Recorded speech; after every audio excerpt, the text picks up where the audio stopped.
It's Mamu Arlene's 60th birthday. Welcome to your dual citizenship. Happy birthday, Ate Arlene! Gusto kong sabihin na sobrang hirap talaga magsinungaling sa magulang.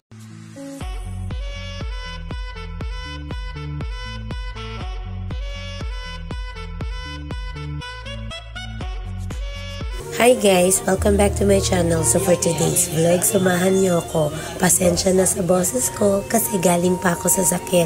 So ayan guys, i-vlog natin ngayon ang birthday ni Mamu Arlene. Tara guys, samahan niyo ako dahil napakaraming surprise dito. At higit sa lahat guys, naging super saya si Mamu Arlene sa kanyang birthday celebration. So ayan guys, pasensya na sa boses pero maganda naman ang aking vlog ngayon guys kasi sobrang ganda ng celebration ng kanyang 60th birthday.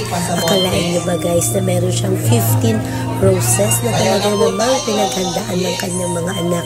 At syempre guys, napakaganda ng venue dito at maraming masasarap na pagkain. At syempre, ang kanyang tema is black and old rose, ang kulay ng kanyang 60th birthday. So, ayan guys, si Rex, diba, nakaporma din. Yan ang aking kapatid na si Ryan, na isa sa mga 15 roses. Hindi niya alam yan guys, kaya hindi siya masyado nakapag-prepare. Pero ang importante, naisayaw niya si Mamu Arlene. Si Ate Arlene pala, o mas kilala sa Mamu Arlene, asawa ng aking yumaong uncle na kapatid din ng yumao kong ina. So ayan guys, parehas na silang wala ang aking parents at ang aking uncle pero intact pa rin ang relationship namin sa kanya. At ayan nga, hindi expected ni Rex na siya ay isa sa mga 15 roses na magsasayaw kay Mamu Arlene. Sobrang saya ng birthday celebration na ito ni Ate Arlene. At lahat kami dito guys ay talaga namang nag-enjoy. Alam niyo bang may mga pa-games din dito at meron din pa-zumba. Syempre guys, hindi mawawala ang pag-blow ng candle ng birthday celebrant. So ayan guys, napakaganda ng venue at higit sa lahat nag-message din ang kanyang mga anak. Ayan nga pala si Sweet, ang kanyang bunsong anak na nag-message. Ang iba rin dyan na nag-message ay si Jerry May at si Jessa. Hindi niya ina-expect na darating from Singapore ang kanyang anak na si Jerry May kasama ang buong pamilya. So again, Ate Arlene, happy birthday. So ang wish namin sa iyo, more health, more blessings, and syempre stay happy dahil deserve mo ang maging masaya.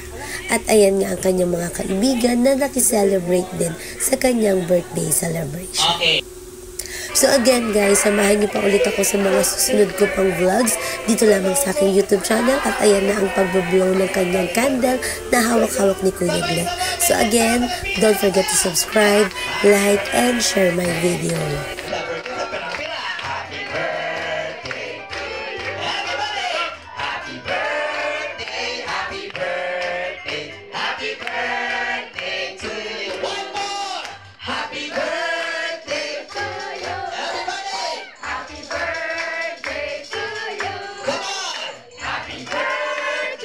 Happy birthday. Okay, Mami Arlene, before blow the candle, wish ka muna sa sarili mo. Go, close your eyes. Pose.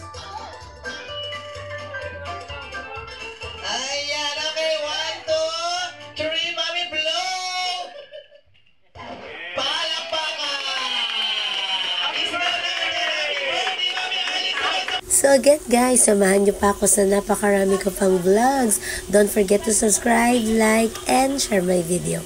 Bye guys!